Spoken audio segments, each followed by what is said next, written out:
అహింస ద్వారా గాంధీజీ మహాత్ముడయ్యాడు, ధ్యానం ద్వారా బుద్ధుడు పరమాత్ముడయ్యాడు.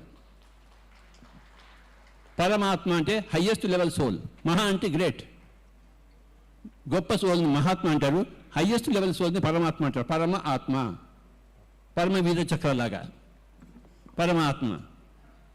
ఇద్దరు మనకి ఆదర్శం. గాంధీజీలాగా అహింసను జీవించాలి, బుద్ధుడిలాగా ధ్యానంలో జీవించాలి.